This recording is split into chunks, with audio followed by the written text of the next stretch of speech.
My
knees are beginning to ache a bit. Listen to your body. If your knees say, I'm aching, get up and do something. You walk around, let the blood flow back to your bottoms of your legs. No point in cutting off your nose to spite your face. So I'm going to stand and do the same thing for a while. I'm not over keen on bending down because this is where the heart steps in. Standing up again can make me feel lightheaded, but I'll progress for a little while and keep the legs straight.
Done.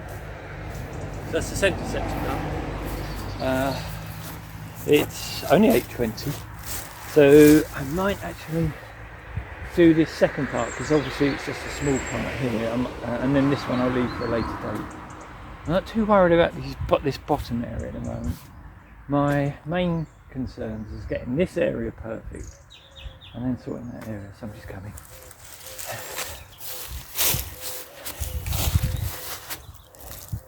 Job done. Oh, straight lines, straight lines. Doing this bit, I suddenly realised that I was getting bitten, and I looked down and my arm, it was covered by about 20 to 30 ants. Yeah, you can still see them in the soil here, look. Beavering away. Now, lots of people actually do wonder what to do with ants. I mean, I'm a vegan, I want to save the world and stuff, and I don't want to use any harsh chemicals and things on the soil. So people I often see in forums or on YouTube videos, people question, how do you get rid of ants? Well, ants have no time scale. They're not like, oh no, I've spent 6 months building this nest, I'm going to protect it and stay. As soon as you start disturbing ants, they'll start considering moving away. And if you start disturbing them every day or every couple of days when you go down, and oh, butterfly, and oh, bees, I'm getting bees around me. It's this damned hair oil. I'm going to go back and shower. My arms are thick with this dust, this dirt from this soil. I mean, I love it, but oh, focus.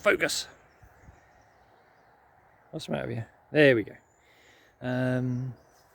But yeah, I love this dust and soil. It does need conditioning, but God, it gets everywhere. Right, yeah, so just keep disturbing ants. They'll soon pack up and go. They will. You any nest, reds, blacks, you just put your fork in there and twist it around, or get a spade and, you know, just turn over the soil near it or in it. They'll soon go. They won't like having to try to defend against that big metal monster and a big sack of mostly water. That's a human, by the way. I think that's a Star Trek quote. Never mind. But yeah, that's it for today. Well, this morning, in about, well, it's only 9 o'clock now. In 3 hours, it will start teeming down with rain. Actually, before I go, let's have a look at the awful realization of how much work I'm going to need to do. So I'm going to actually put in a path down to, well, I guess about here. So you sit here and look at that while I measure out. Have some music or something. I can't believe how beautiful a morning it is. And here we are, September the 3rd. And it's a beautiful morning.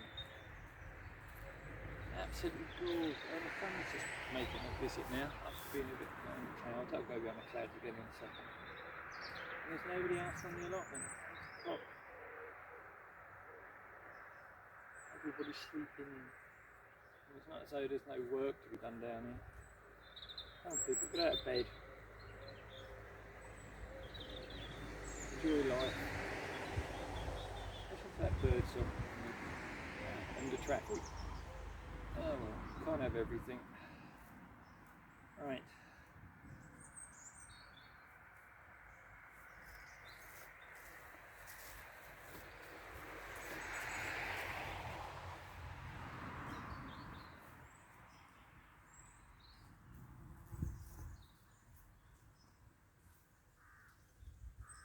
Found this, the iron, down in the pond area.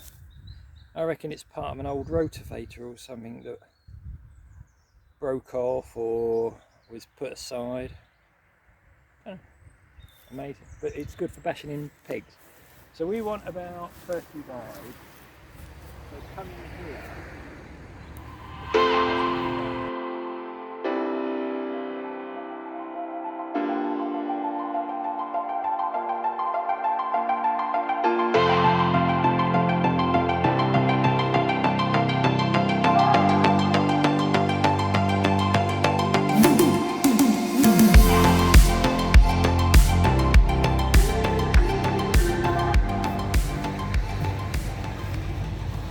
Now that Obviously it's narrower at the other end. Turn the soil over.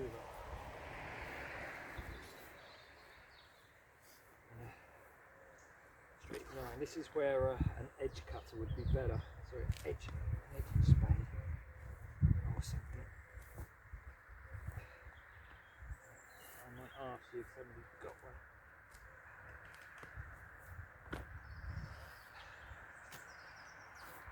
As you see, it's not going to be easy. Sunday morning, beautiful Sunday morning. Temperature is currently 18 degrees. It's Sunday 4th of September. 18 degrees at 8 AM. And it's reported, or what's the word, forecast to get to over 23, 24 degrees today. So still a beautiful time. This week's weather forecast is that there might be showers overnight tonight, with a cloudy but warm day tomorrow, and then going on to showers all for the rest of the week, including maybe some thunderstorms. And we definitely need it. I mean, let me swap you around. Hang on a second. Ooh, gone all dark. Damn this sun, mate. Let me swap you around. There we go. I mean, that's the pond again. Dried up. Now I've scraped out a lot of the polluting ivy offcuts and stuff. I mean, obviously you still need a lot of natural sort of things inside it in order to give it a good mix, but you don't want too much in there, otherwise it deoxygenates the water. So we'll see how we get on, and let's see if that fills up again this week. Let's have a look at the plot. Still got all of the couch grass here drying on this old carpet that was festooned all over the plot.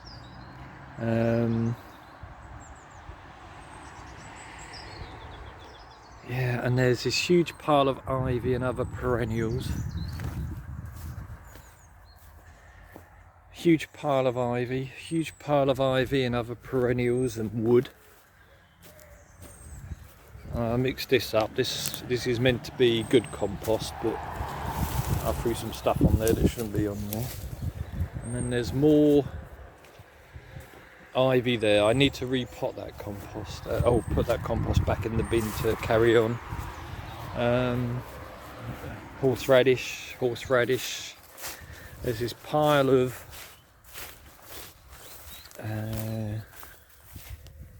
perennial, looks like just couch grass that people have chopped out and thrown over here. I don't know if it's from their plot or our plot. I've put it onto my plot. I'll deal with it. Just so we got the path all the way through as a dividing line. I'll make sure that we do all this. Look at all this horseradish. This all needs sorting. I'm not a horseradish person, so what I'm going to do, I'm going to make a soup. I might just mix it in with the comfrey soup that I've got going as a fertilizer, and then just keep it trimmed back each year. I could dig up the roots, I guess. I might leave one of these over here, maybe this one, maybe that one. And again, you see that's spreading, so I might just reduce it down to a couple, smaller size. I might just leave that one, I don't know. Horseradish, there's plenty of it all over the allotment site, so it's not as though I'll be doing any favours. There was a pigeon amongst the peas earlier. There's not too much damage though, and they're still doing well. I do have replacements over there that I can fill in any gaps, but the grass is beginning to grow back through. That'll be all the seeds that were on the surface. So I'll have a scrape round sometime during the week. Keep my eye on other stuff. This will be field beans and some peas and bees, proper peas and bees in that area. Kale looking a bit yellow. My neighbour who also got some kale, he's been feeding his, but it's not an organic feed, but they look as though they're perking up. They really do. I've brought along the secateurs. I might trim these up today, get rid of the yellow leaves. And then it's just the leeks up here. strong. Yeah, quite pleased with those. I take it. I mean, they might not come to anything, but even if they just produce tiny leeks, gosh, they'll be so succulent and vibrant. That'd be nice. And got the volunteer donation from Tony and Annie, I think it is, that over here. I mentioned names before, but I don't think they were the right ones. And again, there's like a little bit of grass growing around there. I'll give that a quick hoe next time I bring the hoe down. There we go. I'm going to water now. I'm going to water, and then I'm going to cut the pea sticks. I don't know what to do. I really don't know what to do. I think what I may do is take this down and then make this area into a composting area for the time being. Whatever I do, it's going to have to be moved. Obviously compost needs turning, you can't just leave compost. But I've got so much perennial stuff that needs sorting. And I say there's 3 ways to deal with perennial stuff. One is to compost it but deny it of oxygen and light over a long period of time, 1 to 2 years, and it will just melt down and become a horrible gluey mess that you can then add to your compost pot. If you try adding it before, it's just going to grow back inside your compost and you'll get tons of seeds, weed seeds, when you start spreading it around. The second thing you do is drown it, but I don't have enough places to drown it. I've got one little bucket here that I'm making into a soup bin for fertiliser. Like there's some oxygen in bubbles in there. That's good. That means it's decomposing and producing a soup.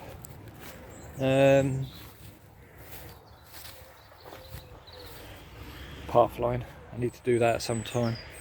Yeah, and the third thing to do is to burn it. And at the moment I'm inclined to just burn it. We've got a couple of months till November the 5th. You can only burn on this plot if it's a northerly wind. We had a northeasterly one yesterday and somebody sneaked in a quick fire, but it was just to get rid of some wood. Have to be careful though, northeast is, no, west it was, sorry, and there are houses over there. Northeast isn't so bad, there's one house over there and the farm, but the farm doesn't mind. Yeah, so what am I going to do? Well, I'm in a sort of limbo in that I need the strimmer, and I've had a go at digging this, but it's so tough. I'll bring down the other hoe, but what I want to do is just trim off the excess grass here. Look how thick it is. I might try to rake it as well, get rid of some of the extra in there. Just carry on just doing bits to try to limit it, and then cut the parameters. And again, I need to trim down here and then cut a path down there so that I can make these into probably one big funny shaped bed. Not much off where we are here actually. I'll probably take it down to this corner here, in a big corner all the way around.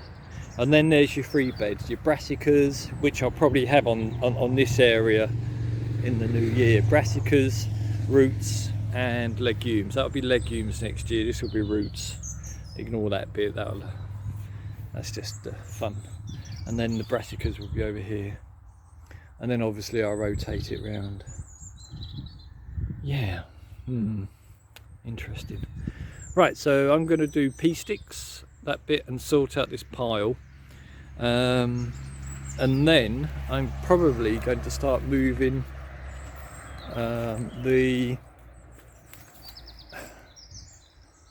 just carry on piling up the burn pile there so it dries out. I mean, obviously the top surface won't be dry, but deeper down it'll be drier inside. Now, because that's all perennials, that's all still growing. That's all still being very annoying and growing. I need to bring down the new hoe, get rid of this ivy. Gosh, so much to get rid of. I mean, this is probably one of the big issues of taking over an allotment. You have such a bigger heap of perennial stuff that you can't compost. I mean, how do you cope with it? Or how did you cope when you took over your plot and you found it 9 foot high with couch grass and mare's tail or horse tail? Right, in my case it's ivy. Lovely, lovely ivy. But what a treat that'll be when that looks beautiful. You can look down on over the flowers, the wild flowers that I'll plant around, and into the pond full of natural plants and wildlife. It looks like I might have a new friend. You're not going to be able to see him. You can just about see his little face there. There we go. Little Robin. He's been flitting around the... Sorry for the traffic in the background. He's been flitting around the edge of the plot. Hopefully he'll be my new friend. Come and see me all the time. Hello, darling. Maybe we'll put up a bird feeder or something during the winter months for him. What should we call him? Fred? No. I don't know. We'll think of a name.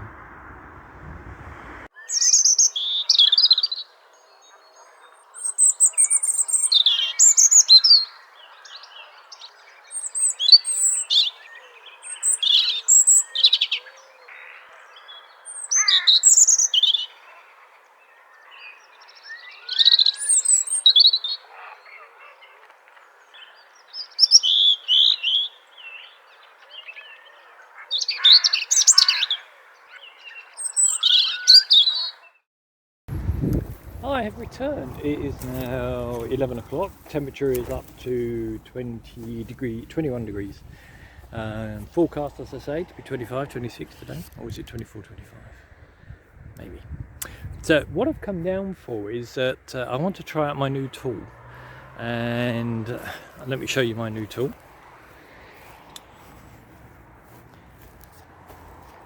This is it. It's a hoe. But what a hoe. I've seen people using these on various gardening YouTube programs to great effect. So what I'm going to do is just try it myself. One thing I will say though, make sure you've constructed it properly, and there are videos on YouTube to show you how to do that. But most importantly, wear a decent set of gloves. There's no point in getting massive blisters trying these things out. So let's have a go and let's see how we get on with it.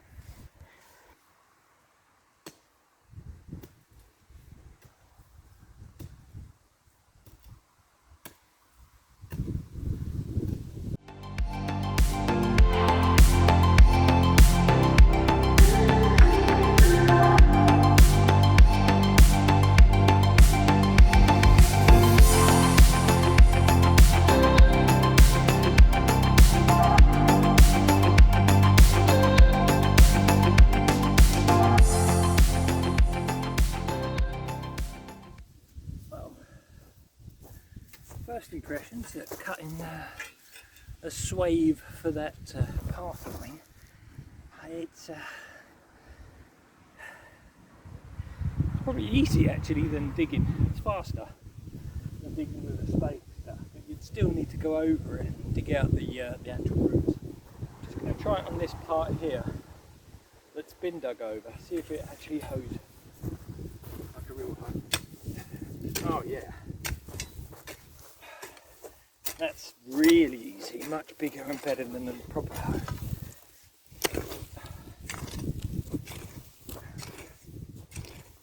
Do the whole bed in a few seconds.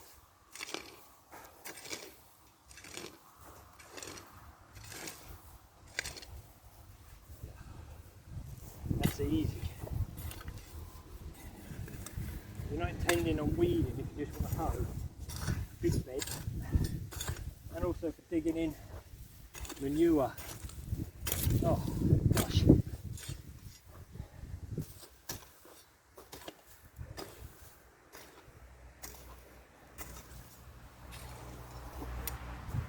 Yeah. Ooh.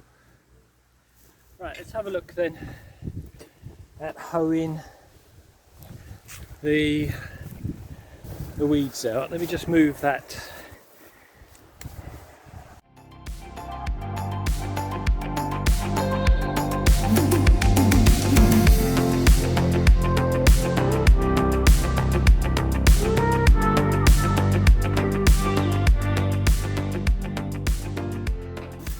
Yeah. Okay, so that's £20 from Amazon delivered. 20 quid. Right, I'm going to go away and hoe a bit more. I am going to do it gently and slowly because as you saw it is strenuous when chopping back things like couch grass, built-in couch grass or long-term couch grass. So I'll see you later.